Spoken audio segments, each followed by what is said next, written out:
Robert? Robert, you got on the, okay.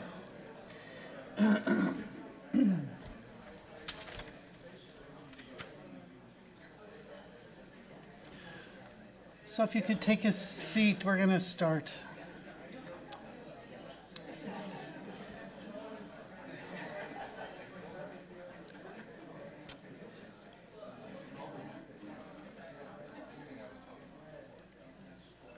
All right, so I'd like to thank everybody for coming here. I'd like to thank everybody for being at the Institute, actually, so thank you. It's,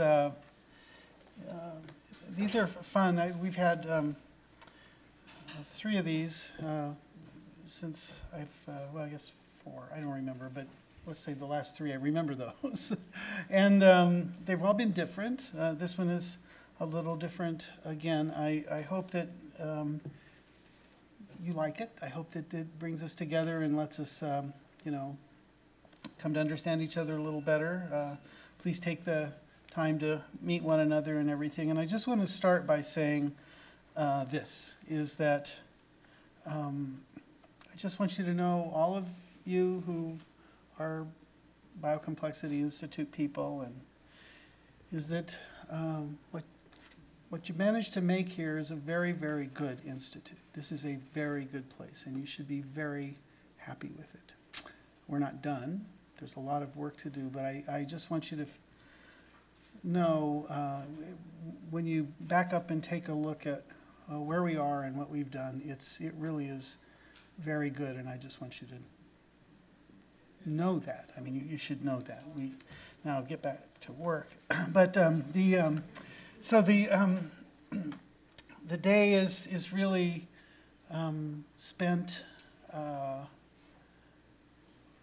listening to people tell us things from outside the Institute, but that are related to us. Related to us pretty organically, related to us not so organically.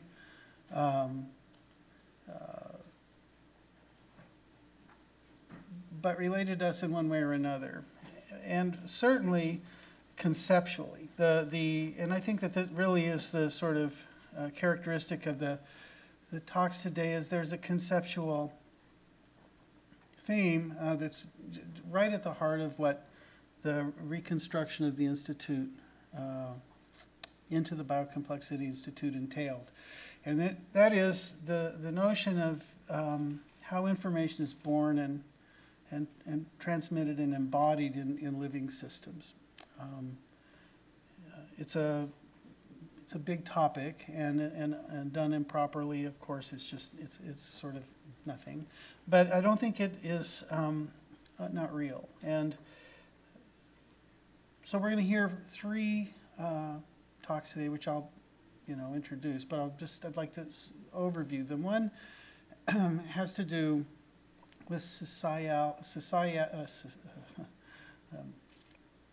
the social properties, I can't get out the other word, sorry, the social properties of brains and their interaction, and the characteristics of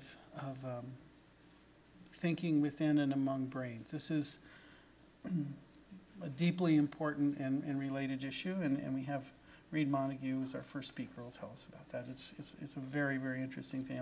I'll introduce him and say more about it in a minute. Feng-Ju Sun has a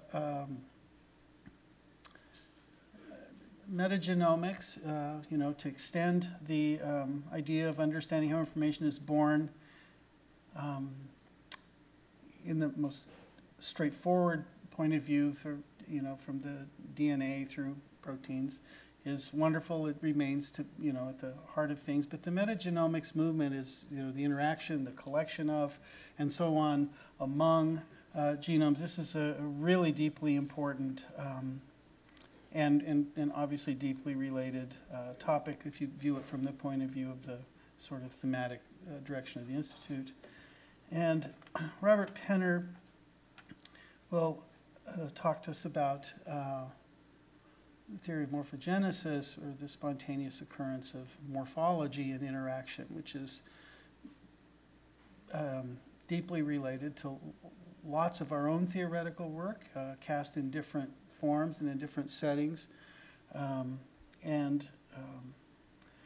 All of these things then, this massively interacting system, structure from interaction, and all of these kinds of issues, whether we're talking about roles in social systems among individuals or we're talking about surface chemistry and signaling in cells, morphogenesis is really sort of, in a word, it's the issue of how something appears from pieces. And I think that that's a really, really interesting collection of talks for us. I hope you find them stimulating, and please take the opportunity to really talk to each other during the day about whatever you want to talk about, whether it's this or, you know, whatever, dogs. It doesn't really matter, as long as we figure out that we're in this together and that we're making it happen. I think that's really important. The other thing that I'd like to tell you about is that, so today, in the middle of this, we have a ribbon cutting, an opening, a symbolization of an opening with a ribbon and a scissors, for something that we sort of all know is already there, but it really is new and it really is important to us. It's important to the university. It's interesting to us, is that we have we're going to ribbon cut our computing center, right? So it's taken us, I don't know, a long time to get this facility in place. It'll keep us. It's a 2 megawatt water-cooled computing center. Lets us get a lot of processors in a small footprint. It supports our high-performance computing requirements, but it gives us a room for growth and evolution of our high-performance computing capability here that ties together all these ideas. If you're going to study interactions, you have to be able to abstract and calculate interactions. And it's a really important asset that we've been able to deliver here and to the university, frankly. I think it's really interesting that we've been able to do this. And our capabilities have about tripled over the last 3 years. The footprint will allow us to go by about a factor of 10 more in terms of our computing capability, and it ought to leave us. We have headroom here in years now between 7 and 8 years, and if you know how long it takes to build something, it means we better start now figuring out what we're going to do 7 years from now. But the fact is that we are going to open this and make it understood that we've been able to get to this place. I want to emphasize that we've done this inside the Institute. It's a remarkable thing that we've been able to do it. It ties together the scientific and the computational capabilities we have, but it also uniquely depends on our ability, and something that we always bring up here, I think it's really important that we continue to bring it up, is that when we put this institute together as the Bioinformatics Institute some years ago, and its reinvention a few years ago, it was put together as an institute that was able to support the kind of activities necessary to grow the research energies to the place that we could do things like build our own computing center and have our own sequencing center and to run this place. It's very, very difficult to arrange that organizationally, and Lori Coble and the organization that Lori Coble leads has been instrumental in being able to just maintain the edifice of the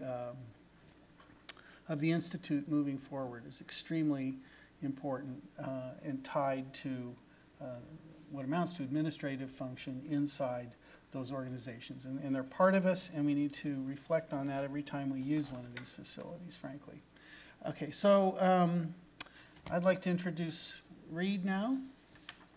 Reed Montague is a senior fellow professor here. That's his first most important position here. No, he's a professor at the Carilion Research Institute. He's a professor also of psychiatry and neuroscience at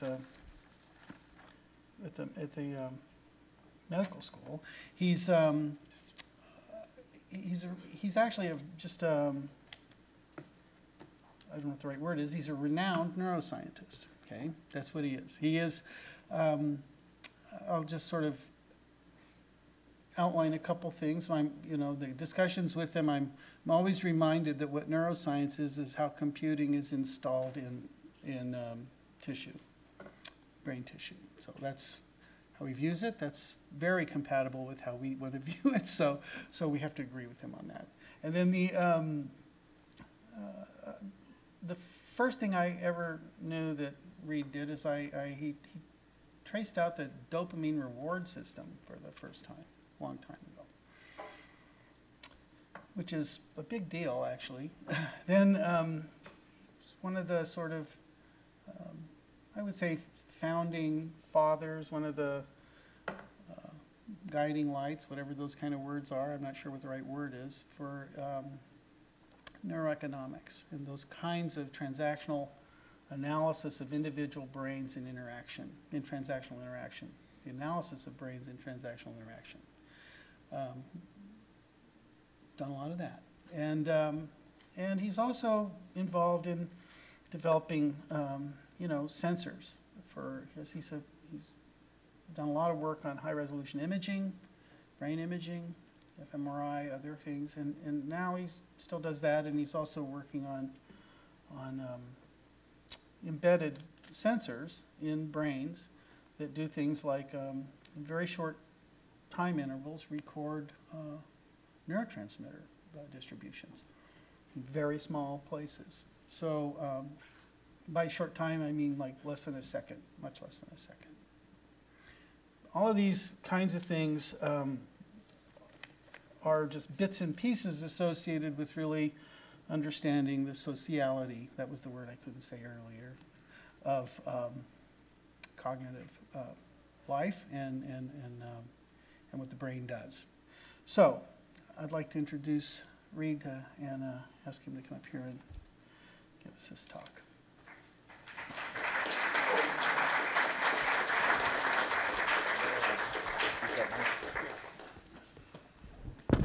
Okay. Well, I just texted my father, who's never seen me give a talk, because he says, I never see you give a talk. He's 87 now. If he's watching me, he knows I'm telling him about his age. So I texted him and said, they're going to stream this to Facebook. Here's a link, blah, blah, blah. So we will see. I'm not betting on it.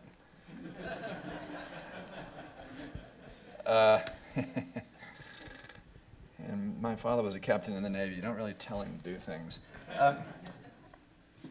Okay, that was a very nice introduction. I often like to hear introductions of me to try to figure out what it is I have doing. I mean, we're all like that a little bit, right? We look back over our careers and we think, what was I thinking and all. That's exactly how I feel with this title. So I don't know when I wrote that. It must have been on wine or embedding choice in the neural underpinnings of social situated decision. I have no idea why I wrote that. I think I was trying to make a joke for the mathematicians here, embedding dimension, or so you have to forgive me there.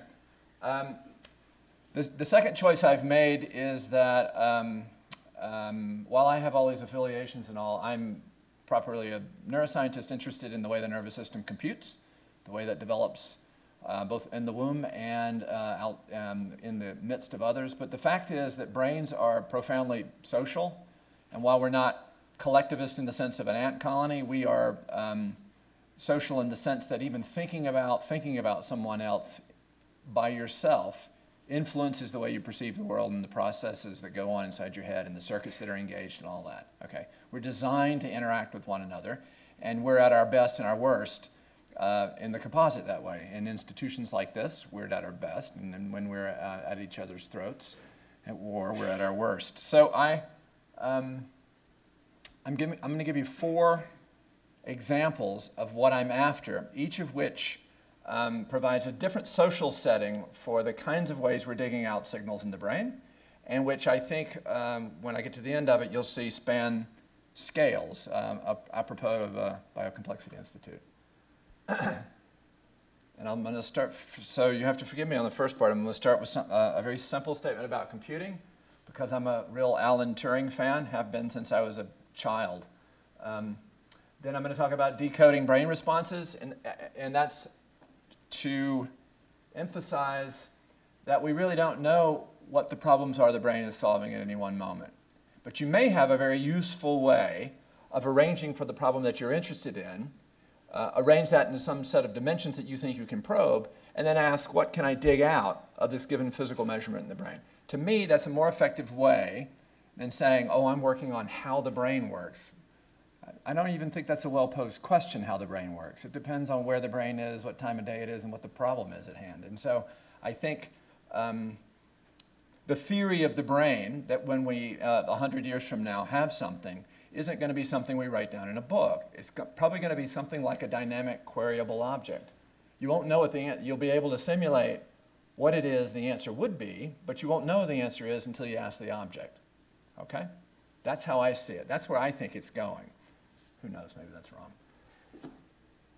And then I'm going to end on an example that dives back down toward the molecular, if you will, and looks at uses that we've, some things we developed in an area that's now being called computational psychiatry. This is a new movement that's afoot at the National Institute of Mental Health. We have a center ourselves in Roanoke, and we're organizing around these sorts of ideas. These are good targets here.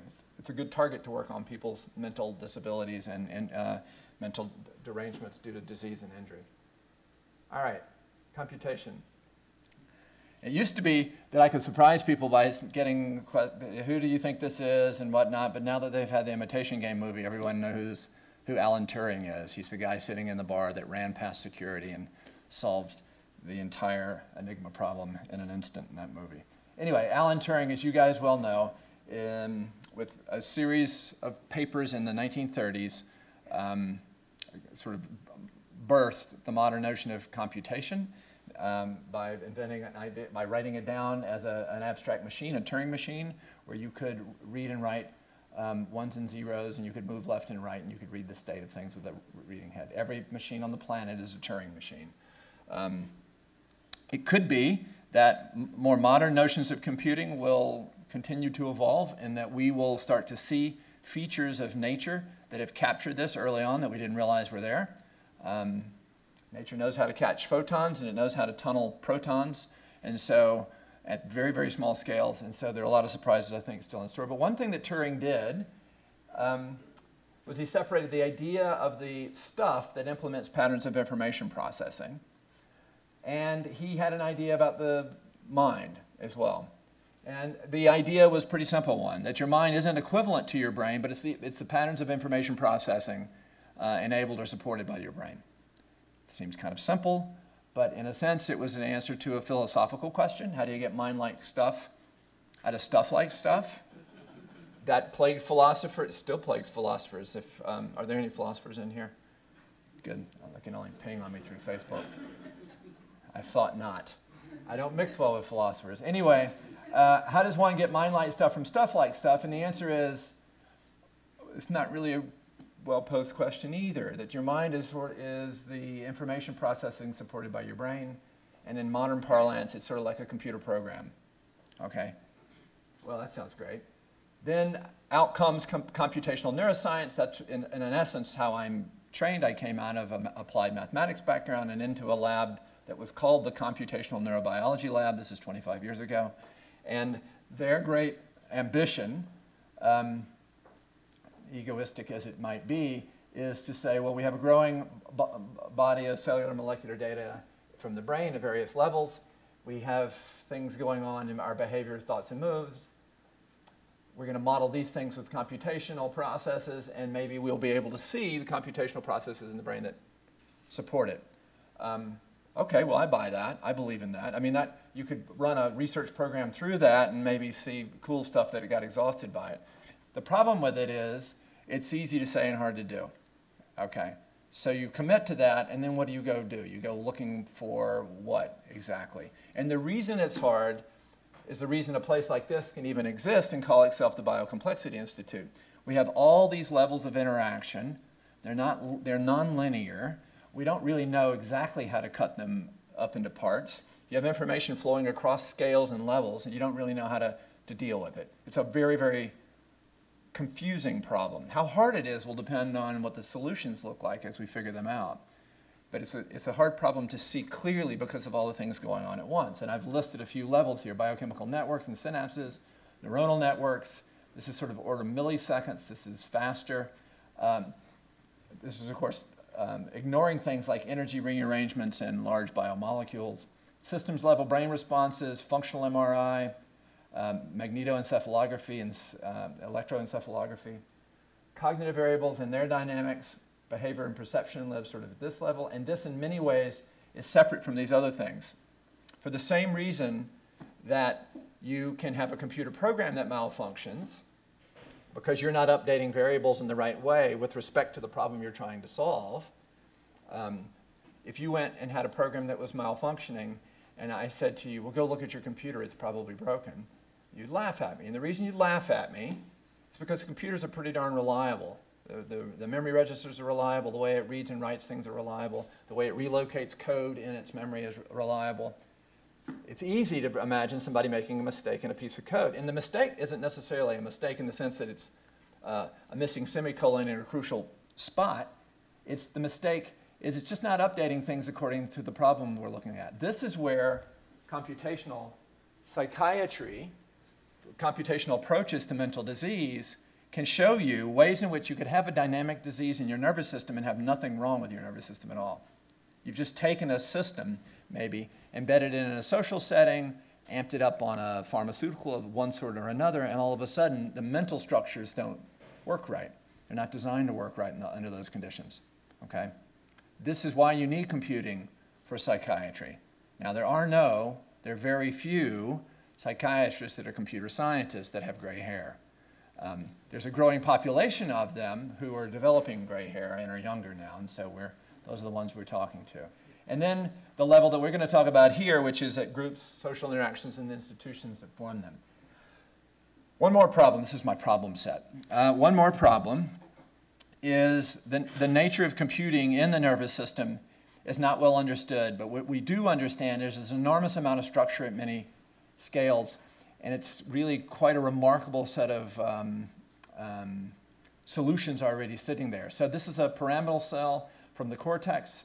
This is about 10 millionths of a meter in size here. This is the cell body. These are the dendrites. These are the processes that receive information from other neurons at junctions here called synapses. These are about a micron across each. In a cubic millimeter of tissue in the cerebral cortex of a mammal and the cerebral cortex of a human being, in a cubic millimeter of tissue, there are about 1.5 to 2 billion synaptic connections. There's about 3 miles of biological wire, axons and dendrites in there. And all of that wire is self-repairing, and it can make and break connections dynamically as things go on and ask for energy and whatnot. Okay. Exactly what kind of computing all that's doing, we don't know, but we've got miniaturization, self-repair, and sort of regeneration going on as a substrate already. So that got solved before you had big brains. Okay. We do not know how to talk about, even though I talked glibly about it before, we don't know how to talk about this hardware-software division here. It's not clear.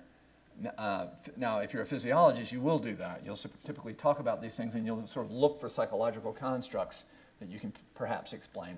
And that's just, I think, a function of it's a hard problem. All right. So I'm going to start. I'm going to show you, let's just show of hands. Has anybody in here not heard of functional magnetic resonance imaging? Good. Okay. So it's a way to use an MRI device to measure microscopic blood flow changes in your brain. Blood flow changes in your brain are tightly coupled to changes in neural activity. So if you eavesdrop on the blood flow, make blood flow movies in your brain at whatever scale, you have a proxy for changes in neural activity. It's a composite signal, all components of which are not completely well understood, and it's slow. So in the functioning brain, if I put a pop in your ear and I look for your auditory cortex to come on, you're talking about a signal that rises over about 6 to 8 seconds and then languidly goes down at about the same. Okay? Now the vasculature, that's a computed sluggishness.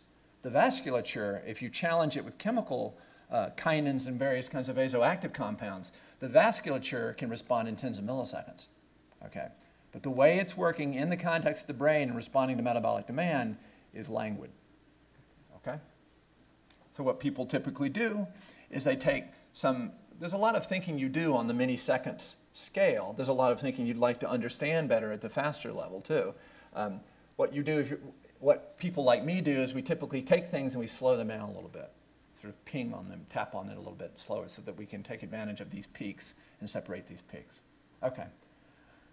The reason I call this decoding brain responses is I'm going to take a bunch of brains and I'm going to put them into situations that are sitting on what I would call social platforms, and I'm going to ask them some simple questions. How do you work? And can we decode things that are useful and, let's say, a priori seem quite abstract and not capable of easily decoding? And the first is political ideology. So let me go to this first example here. Well, political ideology, and we're on the detox from election yesterday, is a profoundly social act. It's us acting in composite, however fractiously, to elect somebody, to interact, whatnot. People have strong feelings about it. I'm sure there are people in the audience with strong political feelings. It seems like something that's a very abstract feature of who you are, something that you deliberate over and you think about and whatnot. There's a lot of good evidence that while that is clearly true, there's a lot of good evidence that there are fundamental components of it that are instinctual and fast and heritable. Okay? And that some features of political ideology are as heritable as height. Height's about 0.5. Okay? And I'll tell you what I mean in just a second, and then I'm going to move on. And somebody's going to sit there and want to yell at me. And just hold your yells to the end of the talk, okay? Okay, so what I'm going to do is I'm going to take people. So I have friends that are political scientists that I keep at an arm's distance. One's at University of Nebraska, and one's at Rice University in Houston. They're very interested in the biological underpinnings of political ideas and thought, both of them. And they came to me and they said, we're very interested. We've been doing work in a twin registry in Australia, and we have this political ideology assay called the Wilson-Patterson battery. You know, this is not my specialty. I'm just telling you what this stuff is. Wait till you see it. And we think political ideology is heritable. And I didn't even know what he was saying to me. I said, what do you mean heritable? Like, you know, like hair color and height and eye color? Yes, we do. And I laughed him out of the thing, and I didn't want to do the experiment because I wanted to work longer. You know, I'm old, but I'm not that old, right? So they worked on me for 3 years. I mean, they really worked on me for 3 years, bringing me data, okay? So you can go to a twin registry and give people an ideology assay. This is not, let me be clear here, this is not what we would call Republicans and Democrats. This is traditional liberals, traditional conservatives on axes that would define them. They did not invent the Wilson-Patterson, and, you know, obviously I didn't. The claim is that you can go into a twin registry and give this survey to dizygotic twins and monozygotic twins raised apart and raised together, okay? So that's not my case to make. They are 2 by 2, and there's data around that, and you can go look that up. This is the work of John Hibbing and John Alford. What we thought was that, there were instinctual responses that made people lie on an axis of kind of defenders and kind of accepting of change. That's the way I would put it. I forgot what the term was they used. So the claim was we could go in and give emotionally evocative pictures to people on random time boundaries drawn from the International Affective Picture System. This is a closed system. You have to be registered to use it. I can't show you those pictures. I can show you things that are like those pictures, but I can't show you those pictures. It's to keep the database clean so that people don't get you know, differentially trained up on it, and you don't know that when you bring them into the lab. Okay? So a person is going to come into the lab, and we're going to say, we want you to look at these pictures while you lie in a functional magnetic resonance imaging machine. That's it. Okay? So you lie there, and you're looking at it, and every now and then there's a crosshair that comes up. You have to show that you're paying attention, and you respond. They get out of the machine, and then they're independently signed up for a second experiment. Hey, we got this other experiment over here. It only takes 15 minutes. Will you do it? Yep, 99% of them sign up. This is a big experiment. Did 150 people. Okay? This is John Hibbing here, right here, eating. This is supposed to be disgusting. Sometimes people laugh. Sometimes they geek. This is him doing a version of what was a disgusting image that you might see in the IAPS stream, just to show you what it was like. And those are actually night crawlers that he's putting in his mouth right there. I think that's easier to do when you live in Nebraska, but I'm not sure.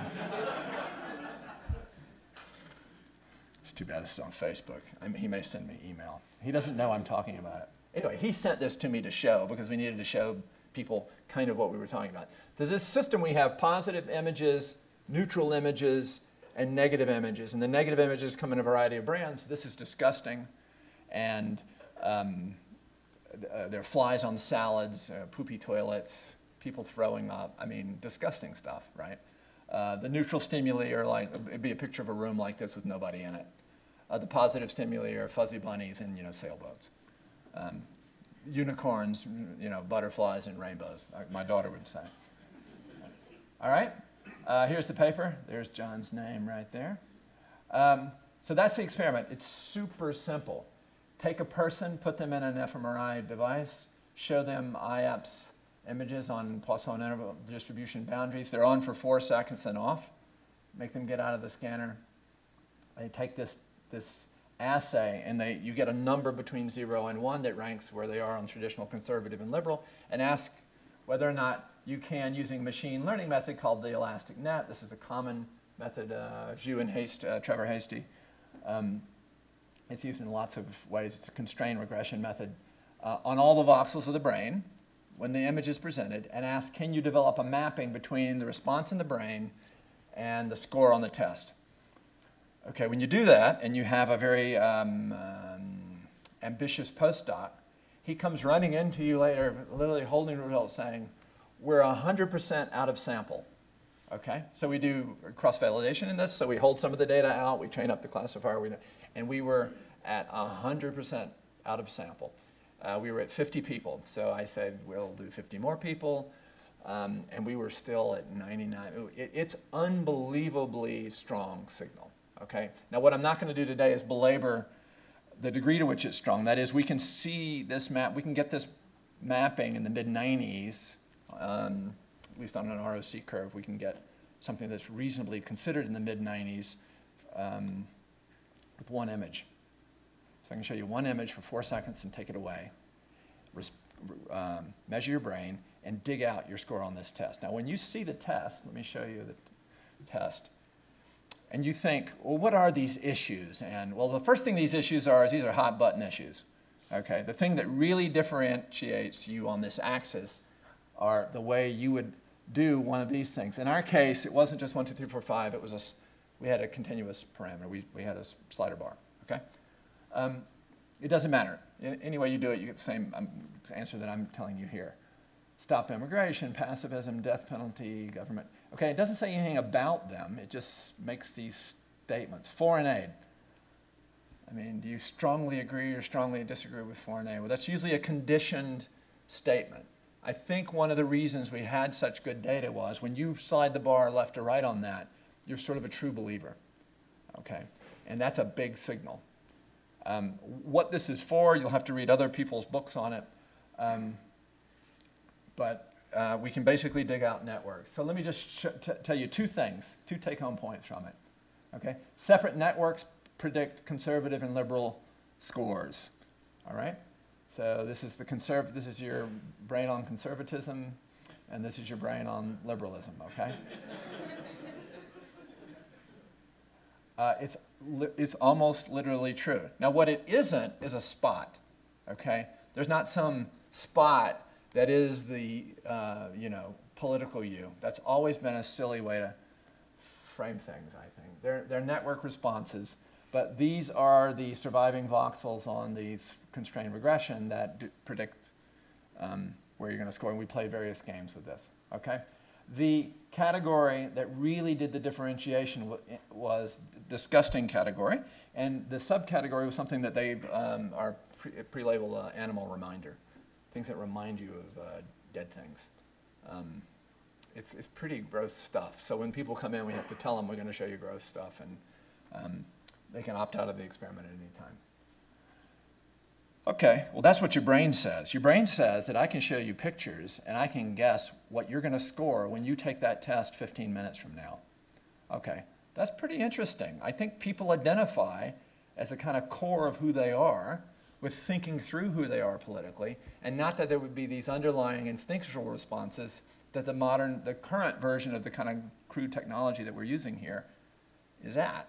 I think that's surprising. It's surprising to me. What's also surprising is when you go back in and you separate them on the categories that the tests separate, liberal, moderate, and conservative, you ask them to rate the images themselves in the same way that the IAPS Foundation rated the images. There's no difference at all. None.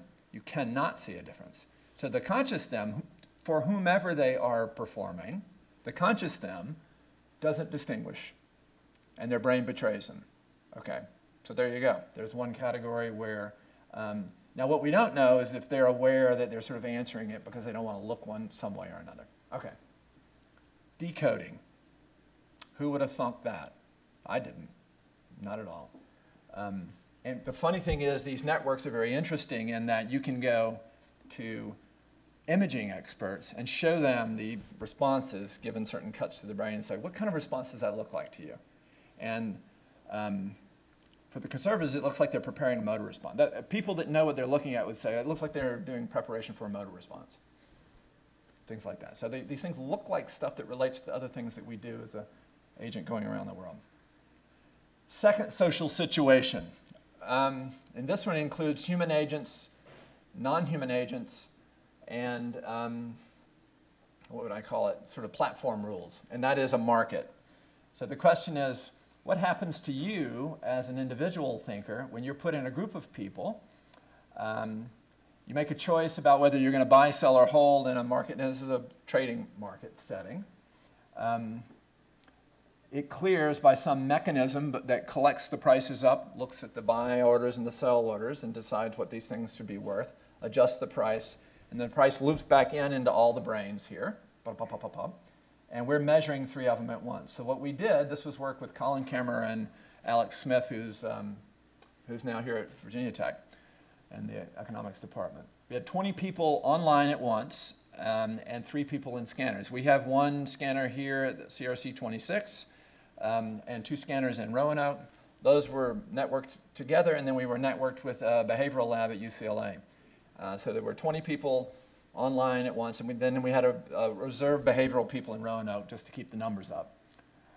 So it took a long time. This is a 5-year experiment because 20 people per sort of round. But we were able to record 3 brains per cohort. Behaviorally, we did, I think, 350, 400 people. Okay? So that's the idea.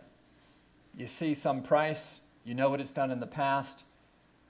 What happens then is the following. And let me just highlight, this is a little bit of a complicated slide.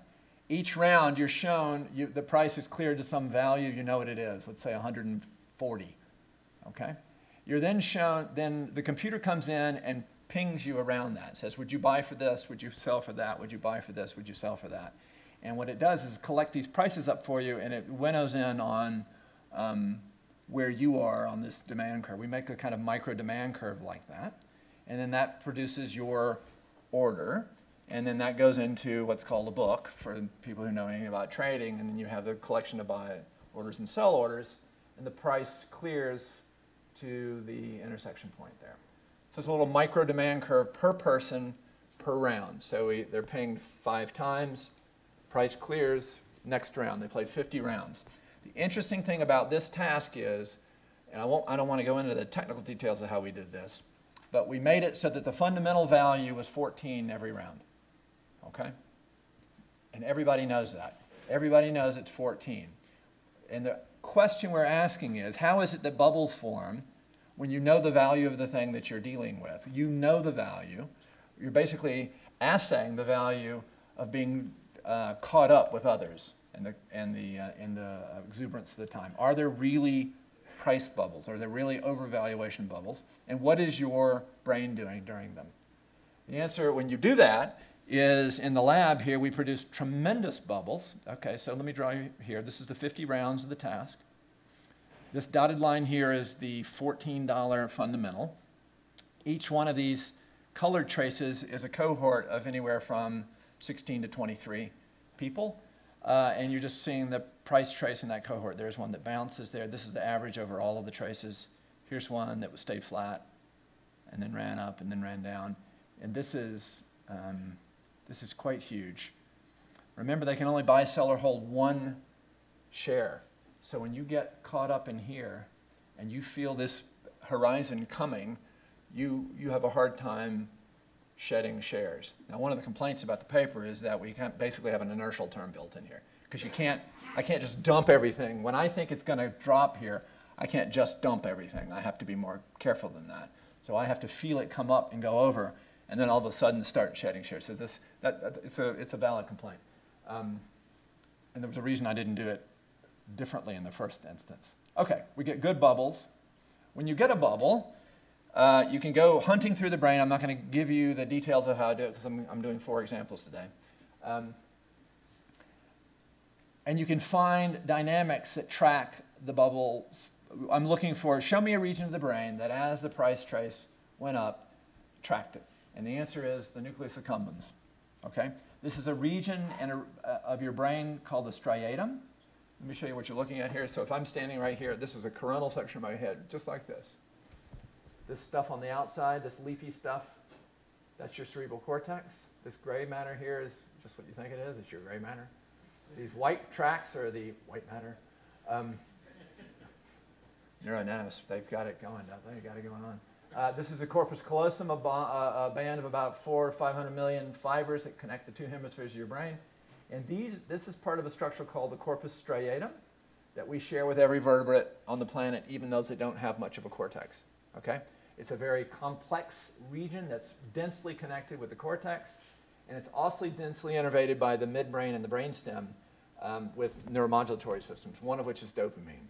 All the dopamine in your brain, except for in your pituitary gland, your hypothalamus, a little bitty tract there. All the dopamine in your prefrontal cortex and in your striatum comes from clusters of neurons in your brainstem. That's it. You lose those neurons, you have Parkinson's disease. You have no dopamine anymore, and life, you freeze. That's what you do. You freeze. You stop living.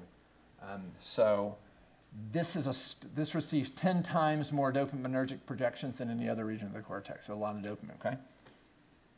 When you go and you plot here, I'm going to take all those price traces I showed you, and I'm going to normalize them. I'm going to line them up, and that's the green here. So I'm showing you the average price. I'm showing you the average bump around the peak. Okay, so if you saw that, all those price traces had different peaks in them, and now I'm lining those all up because I'm going to watch the accumbens as I run up the peak, and I'm going to compile the data that way. So I'm looking at this region right here. This is the average response. This is a 5-round window average of the accumbal response, peri the peak here. It's shifted over to the right slightly. The reason it's shifted over is just because of the way I'm doing the averaging. Okay, if I take that out, this would reline that thing up. But I just like showing what the data looks like when you do this. So anyway, your nucleus accumbens of everybody basically tracks the price trace up. So if you will, there's a spot that I found that'll track the price trace. Everybody's accumbens tracks the price trace. Even the people that make a lot more money than other people on it. They get out of the market before it crashes. But their brains do something extra. You can even take, this is from a paper with Alex Smith, VT's Alex Smith. And you can take terciles of the 5-period running average that I showed you in the NAC, and you can ask, what's the probability in the future of a market crash, where market crash is a loss of 50% of the value? Okay, and the answer is scales up linearly. So in essence, if your nucleus accumbens is too excited by what the group is doing to the price trace, you're in a group that may induce a market crash. Or if you listen to it too closely, so to speak. Let me show you that. So this is the guy that listens to his accumbens, and this is the person that doesn't listen to their accumbens. So if you take a region here, this is the accumbens that's tracking the price trace. This is a region called the anterior insula. There's a lot of stuff that converges in this region of your brain. It's literally right here on the side of your head. It does a lot of things. One thing it has is a map of your body surface and an evaluation scheme for your body, for what's going on in your body. It's for monitoring. It seems to be monitoring internal state. If I tell you to consciously think about your heartbeat, I can get your anterior insula to come on. It also responds to negative affective outcomes. If you're playing a game and something bad happens to you or somebody does something bad to you in an experiment, your insula will come on. It'll also come on parametrically in an economic game depending on how bad the outcome was. It'll come on a little bit to a slightly bad outcome and a lot more to a big outcome, a big bad outcome. If you ask the question, how much money do you make over the course of the experiment as a function of the change in probability that you buy on the next round divided by the change in your nucleus accumbens activity. So this is truly a neurobehavioral metric. I'm asking, if my accumbens wiggles this much and my buying probability wiggles with it, then I'm making less money. Here we are, that number's negative right here. It's when I don't listen to it that I make more money.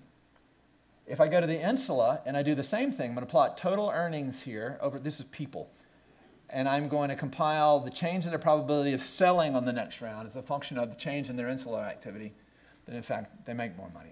So this is a case where actually eavesdropping on these spots, and this spot in particular is easy to get to from the surface. It makes a difference to the way you behave individually and how much money you make, and it makes a difference to the way your entire cohort behaves, how the bubble forms and breaks.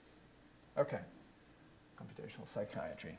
So one of the things that we also do, these big group experiments are hard to do, they're expensive, they really are not really up my alley.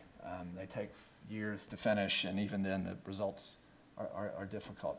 One of the things that we have studied that is very interesting to me are two-way interactions with, here's an asymmetrical interaction, here's one out and back. This is lots of classes of economic games look like this.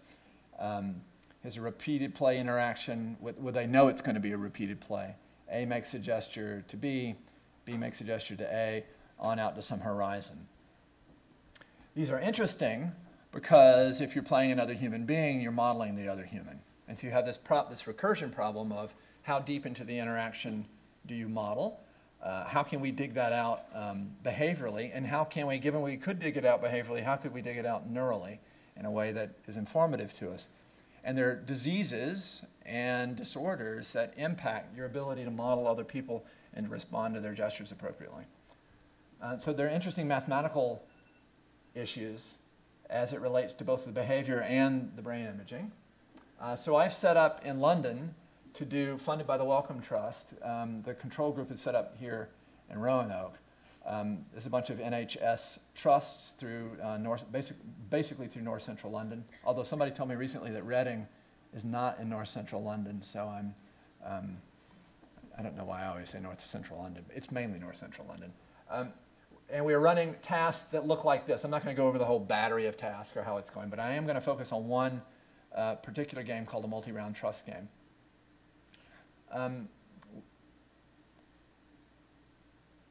Here it is.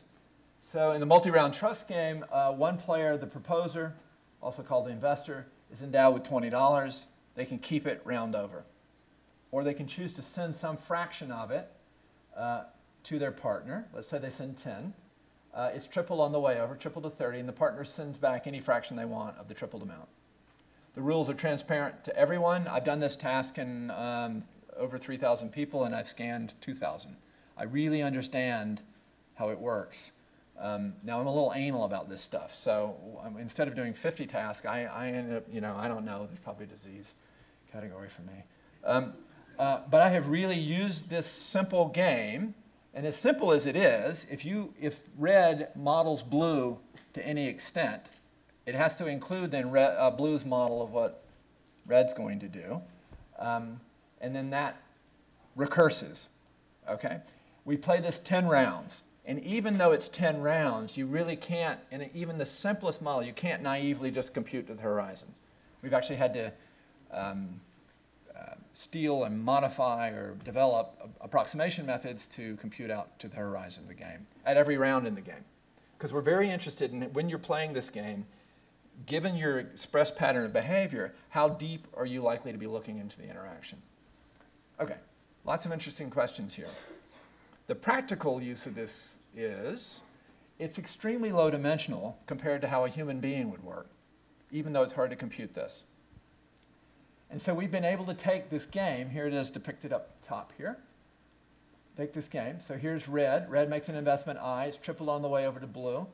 Blue sends some amount back. The modal behavior on the game is tit for tat, like you might imagine. If the investor is re-engaged each round with $20, so the investor's in charge. It's like a serve in tennis. Investor serves an amount over. It triples on the way over. The other guy gives some back. If that's good, the investor goes up a little bit. And the trustee and the investor do this kind of wiggly drunkard's walk with respect to one another. If one person goes up, if the investor goes up 10%, the trustee tends to follow them. If the trustee keeps everything, the investor shuts down in the next round. Just shuts down, sends a signal back. Now, it's a noisy communication channel. It's noisy. You don't know the person. In many of the experiments, you never see the human being. And so you don't necessarily know how to interpret. You come in with slightly different priors about what's going to happen. And so you don't know how to interpret a wiggle there. The interesting thing is, for looking at what we think are complex features of people, is we've taken lots of people, I guess this is 574 subjects, where people have drawn from different psychopathology categories. Let me show you here. Autism spectrum disorder, attention deficit hyperactivity disorder, major depressive disorder. Done it impersonally where they don't ever meet. Do it personally where they actually meet in the lab and they're paid in front of one another. And borderline personality disorder. Okay, these are people that we interact with, people in clinics. They're diagnosed. This is the whole symptom cluster defined diagnostic and statistics manual way of depicting mental disease. The problem with the diagnostic statistics manual is those are not scientific dimensions. They don't tell you what to go after. They don't have any kind of natural relationship on the neural circuitry or the things that could go wrong with their development or function. This game is an extremely low dimensional probe of it, but it really can start to identify these groups based on the patterns of play through the game space. So what we did, this is an almost model-free version. Okay, we have a bunch of versions of this where we put a capacity in one agent to model the mind of the other agent. But this is just, we're going to take, and on each round we're going to have all the preceding rounds. We're going to develop a regression from that onto the next investment, okay, for every round. That's it. I'm going to get a bunch of regression coefficients, and we'll throw them in a sack, and I'm going to compute a posterior distribution over the clusters that form. Now, I don't want to quibble over how we let the clusters form. 4 clusters naturally form. People aren't in clusters. I have a posterior distribution over all the clusters. So there's a probability that people from the ADHD group playing the ADHD group were in cluster 1, 2, 3, and 4, and we develop an overrepresentation and an underrepresentation metric. And that's what you're seeing here, using a modification of a chi-square statistic. Okay? So that's what you see here. This is green bar says the ADHD pair, meaning a healthy person on one side of the interaction, a person with attention deficit hyperactivity disorder on the other side, is overrepresented in cluster 1. Here's borderline personality disorder, medicated and unmedicated, overrepresented in cluster 3, and nearly completely underrepresented in cluster 1. So it's quite a rich, this is quite a rich depiction of the data set here. But the fact is, we can then make agents that play in the style of this, and we can simulate data. We have a generative model of this, and we can simulate data and ask whether or not those go into the right clusters. So we take a BPD agent, for example, a borderline agent, let it play a healthy agent, collect the data up, do this clustering again, and ask that they show up in cluster 3 again, and they do. So this is a paper people can go hunt down. So that's inspiring to us. That took us 5 years, but it suggests that low-dimensional representations are possible. and that, in fact, something like a social exchange touches fundamental features of who you are that are potentially touched by whatever it is that causes you to show symptoms and show up in front of a psychiatrist for treatment. So that's the sort of thing that we're doing. That's in the behavioral space. So that's kind of an epidemiologic probe using a social exchange. I'm going to close by dropping down to this level here real quick, and this will be a short example. So we've been over here on this side. We have in recent years been very interested in the role of serotonin and dopamine. These are neuromodulators in your brain that are involved in major psychopathologies. I'll just give you an example. In 2017, the World Health Organization says that 300 million people worldwide had clinical depression, which means it's the single greatest malady in the world as a single thing, okay? Well, one thing you do for depression is you treat your serotonin system. One treatment is a selective serotonin reuptake inhibitor, and while those are molecules that you can design to touch the transport proteins that are involved in serotonin uptake, it doesn't say anything about what you're doing in terms of information transfer. And so it's my contention that that's the way to go in on it. And the reason that there's a lot of heterogeneity in the way those things work is we've never actually asked the question that way. And we have such tools for going in and querying it. So we have availed ourselves over the last 4 years in collaboration with Wake Forest, neurosurgery at Wake Forest, and we've started this up here, with the window of opportunity afforded by the fact that people go in and have deep brain stimulating electrodes put in their brains because they have either end-stage Parkinson's disease or something called essential tremors. For anybody who's ever seen, has anybody seen one of these surgeries or known anybody on a stimulator? In Parkinson's disease, you lose dopamine neurons. By the time you show up in front of a physician, you've lost 70 to 80% of them. The treatment is dopamine replacement therapy. So I give you a molecule that's a precursor for dopamine. It gets transported across your blood-brain barrier. It gets converted into dopamine and taken into dopaminergic terminals and other synaptic terminals. And then you can move. In about 40% of the patients, those treatments stop working for unknown reasons, 30 to 40%. Just they stop working, and their tremors get bad, they're frozen, they can't move. It just debilitates their ability to comport a normal life. It's been learned, I'm not going to go through the history of this, that if you put a little microwire in a region called the subthalamic nucleus, sits about right here, and you turn it on and you have repetitive electrical stimulation, it's all cleared up. It is, to watch it is amazing. When you turn the stimulator off, so people have this stimulator put in, they're not under anesthesia, there's just a little local, they're in a chair, in a halo, and they're talking to the doctor, and it takes a long time because they're just very careful about where they place it. There are no pain receptors in your brain, so once you're through the scalp and the skull, it's a matter of making sure you're lined up. They turn the thing on, they're off their meds, so they typically are tremoring a lot. They turn it on and it stops and they can touch their nose. And there's a cognitive clearing that I think is not well characterized yet. Okay.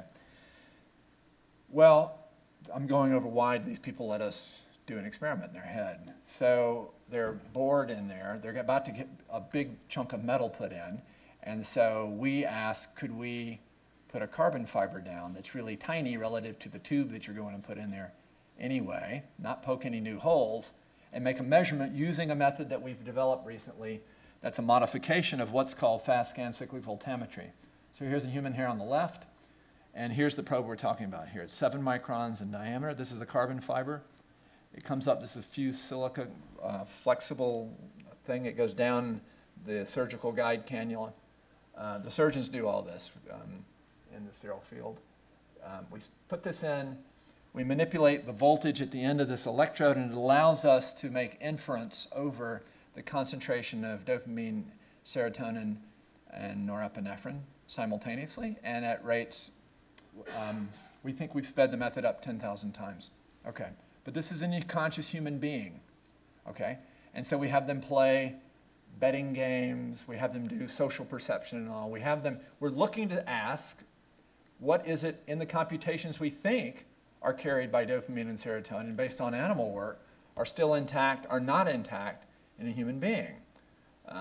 That kind of measurement could be very, very useful, certainly in the clinical disposition of the patient, but in fundamental, how does this involved in people thinking? I can tell you now that the experiment we're getting the most traction out of is having them play that social exchange that I showed you just earlier. Okay, let me just close on this. So here's the game, the one game I'm going to show you that they play. They're making a bet against a price trace. This is the price trace. You can bet between 0% and 100% of what you have. You're endowed with $100. If you don't like the way it's wiggling, you just cash out to 0. So you can start with $100, set your bar to 0 every choice. You're going to make 60 choices, okay? 120 choices, sorry. So I don't like the price trace. I'd 0 out of 0 out of 0, and then I walk away with $100. People make about 118, 120. They make about 20% on the task. We've done it in about 1,000 healthy people. And this is what we had the Parkinson's patients playing. When it goes up, you make your bet times the fractional change in price. Okay?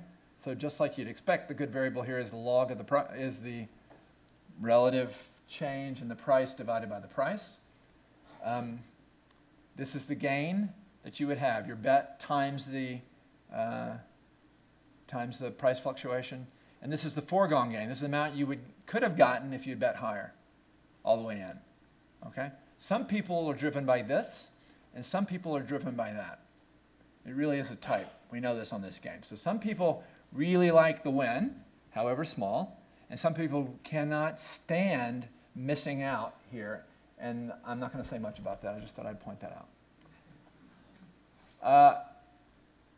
Okay, I'm aware of time. So let me draw your attention right here. This is market 4. They're making 20 decisions per market. This market took about 2 minutes, 123 seconds. And what you're seeing here is a z-scored dopamine trace in black, right there. And this is the z-scored price trace in blue. So what this looks like is they make a bet, price goes up, make a bet, price goes down, bet, price goes up. Okay. So you're sort of sitting there, and the market's going up, it's going down, going up. It takes 2 minutes. So this is reasonably considered sort of short-term average dopamine. And remember, we're in the caudate nucleus. We're in the ventral part of the caudate nucleus, a region that receives dopamine projections. The interesting thing here, though, is that this market is the 1929 stock market crash, unbeknownst to the people. Now, they're playing the game like it's just a gambling game. But I tore this out of the history books. I tore a few of them out of the history books. I've not written that paper yet. But no one in the 800 people that have done this game in our laboratory exit the 29 market with more money than when they came into the 29 market. The 87 market, the crash in 1987, had very similar features to it, except right before it went over the edge, it rumbled. And it somehow alerts some system, and a lot of people backed out of the 87 market. Just a cute historical fact. The fact is that dopamine pulls out of this market as it starts to crash. Okay, so we puzzled over that. This is one person, okay? We puzzled over that. And my collaborator from the University of Washington, who was my sort of voltammetry guy at the time, said, well, why don't we let the dopamine play the game? So we made a little artificial agent. We'll call it the dopamine slope model. That basically said if dopamine's going up in the preceding 5 seconds, bet all in or move it up. If it's going down, back away, and then just let it play. Okay? So when you let the dopamine play, in the way I'm showing exactly right here, this is what you get. The dopamine model makes 75% above the $100 starting figure, and the guy loses 20%. But it's this person's dopamine that we're using. Okay, so there's a value system in this guy's brain that's playing this game, that could play this game right, and a simple readout of it. Okay, so there's one insight by just using this game, that maybe there's a problem with the coupling between the way his dopamine system's computing something and the way the downstream systems are responding to it. Now, of course, he has Parkinson's disease, and so it could be that those structures have been adapting since the disease hit. Okay, but this artificial agent, so we've started to make a whole menagerie of these artificial agents because we've recorded these kinds of signals from 82 people. And I just thought I'd end on that for the students, that all this work lives at this funny, you know, life happens at interfaces, right? Intellectual life happens at interfaces too. And all this work is really kind of hard to characterize. I mean, the models that we use to capture dopamine function, which are referenced right here, are optimizing control models. There's a governing Bellman equation there. We use that to look at and design the experiment. We then go in and we make measurements. It requires some physics and statistics that most people don't. The people that know one thing don't know the other. Then there's the whole social science part. There are just a whole lot of little parts here that you just don't study as a single unified subject in school. And so I just want to say that I see this as the whole future of the enterprise. And thanks again for having me as a speaker.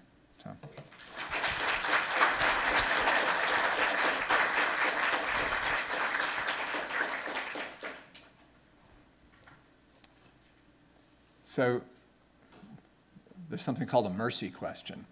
A mercy question is when you invite somebody in the audience, usually the empathic one, raises their hand and asks the mercy question. And it can't be the person that invited me. You know, he has to do that anyway, right? So there we go. The mercy question. I want you to make a projection. So basically you're saying our unconscious brains do different things from our conscious brains, and you can clearly show that. And so I wonder if these signals from our unconscious brains were sort of played back to us and we could act on them. How would society change? Okay, at first it sounded like a question, and then it sounded like a trap. I'm not going to answer the how would society change bit. We're ensconced in a social situation that, you know, I can't explain. The statement about your unconscious brain doing most of the heavy lifting, I'm not sure what your conscious brain is doing other than getting in the way. It's just not clear. It clearly can do that, though. You can starve yourself, if you want to say what you can.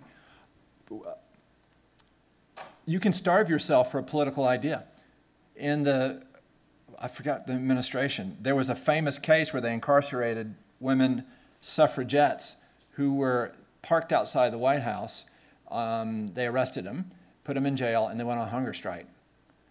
And they refused to eat. And so the question was, can they forcibly feed these women? And do you guys remember this? It's a famous early 20th century case. Sharks don't starve themselves for an idea, and chimpanzees really don't. I mean, they're moody. They can get depressed and things like that. They share that with us, but our prefrontal cortex is clearly involved in letting ideas gain the power, the sort of behavioral power of food and sex and things like that. So I would see all of these examples as touching on that in a way, but I would see them as extending it in a way too. Where exactly is that? What exactly is the mind that's making that price bubble? Where is it? It's not in one person's head. It's not even just in the collective across the heads. It's also interacting with the rules of the situation, the rules of the market. That's a composite entity, right? So there is an extended way in which the way our brains are normally designed to work with others, these entities sort of emerge that we couldn't have guessed at. And that's pretty uniquely human. A rhesus macaque monkey troop is gigantic when it gets to like 60, 70, 80. I mean, that's barely a town for human beings, right? We live in these unbelievably high-density cultures, and we think about each other in this kind of high-density way. So these are real new problems. That doesn't answer your question, I know that. But thank you for the question, I appreciate it.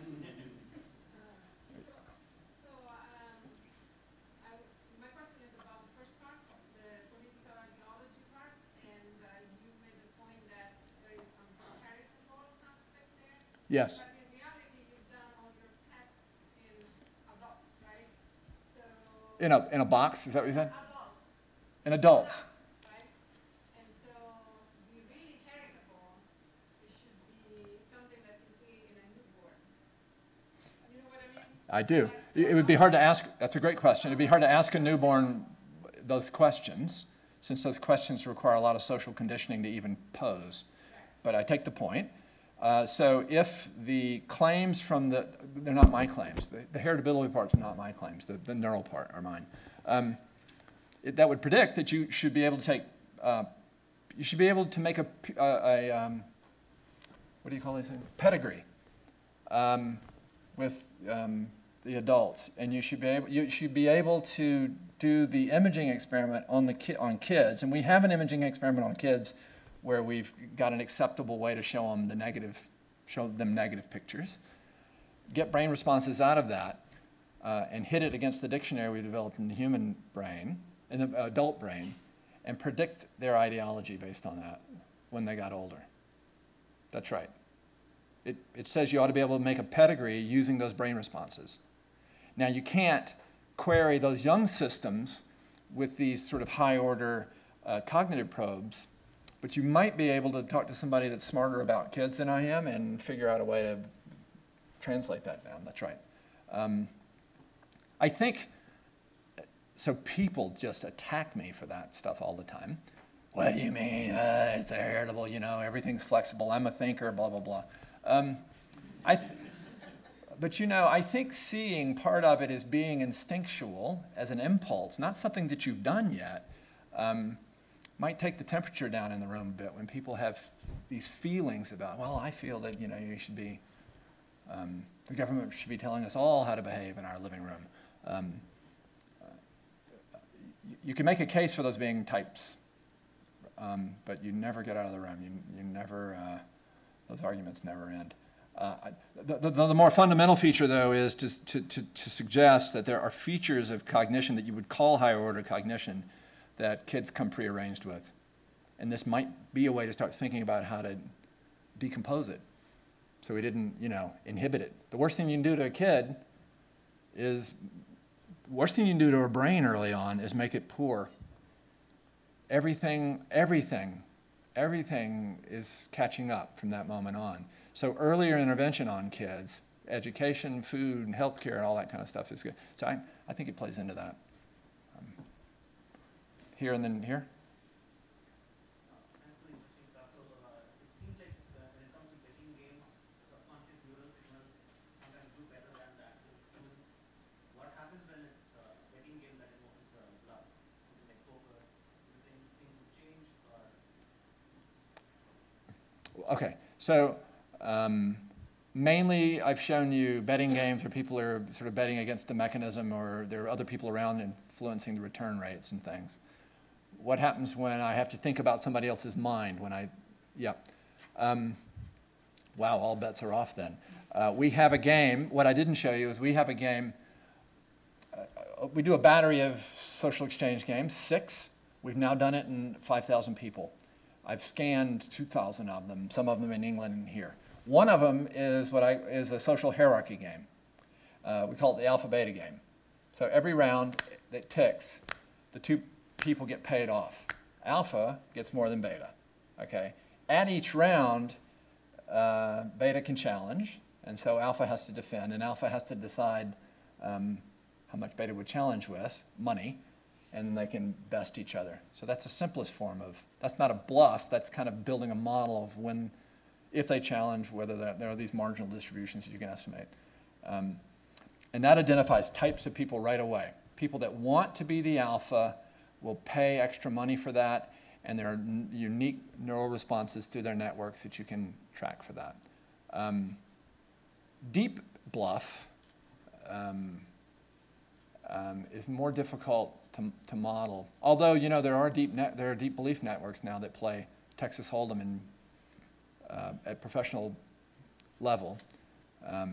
So these games have been, let me just say one thing about the games. So I use the games not because I'm particularly an economist, because I'm not an economist, and I'm not even that interested in it. They're games, though. And so at each point, there are a set of moves that I can predefine, and there's a well-defined notion of winning, and there's often a latent normative optimal agent there. So I can compute that. So I can synthesize the game, right?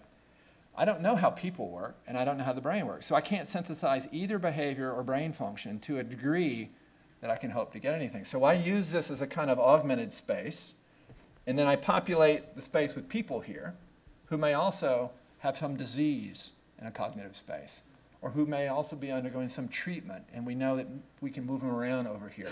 And so I look for this more completely populated mathematical rendering of them to have extracted features of their whole cognition. And then I go over here to this useful area, and I do this map. Again, we don't have much of a title for it. I call it this augmented space approach. That's the reason I've liked the games. We can build generative models of the games and synthesize behavior on it and start using that to sort of understand. Same reason that AlphaGo. It's the same reason that these board games, which have now been submitted to simple-minded neural network models, get somewhere when they can synthesize behavior on the game, right? Even though the games have giant state spaces and they have to use approximation methods, it's a game that has a well-defined notion of what did you guys see AlphaGo 0 was trained on no human input.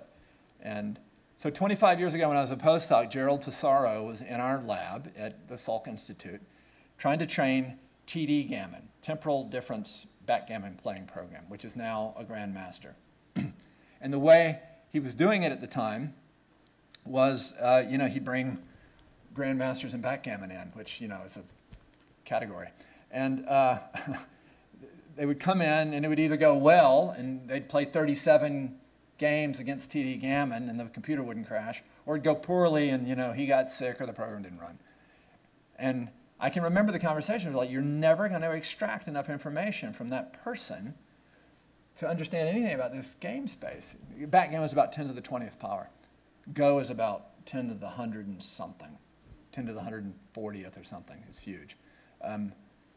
So being able to, the structure of the game space is a way to, it's like I'm projecting people into this game space, right? And I can synthesize it. So that, somehow that gets missed on people. I think people think I want to game the stock market.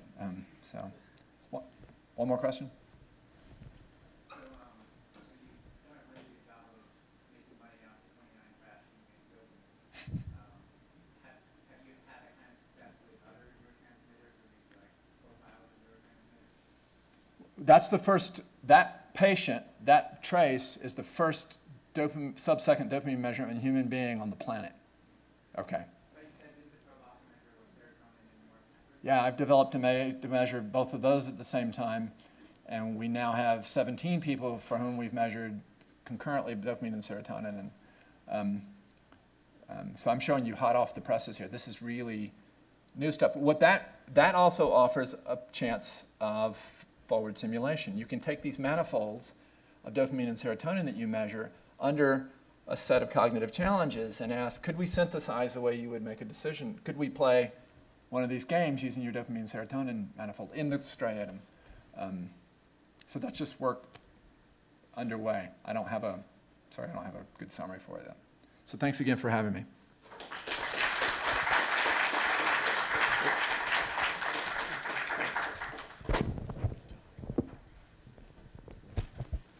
Okay, we're going to take a break. See you in 15 minutes.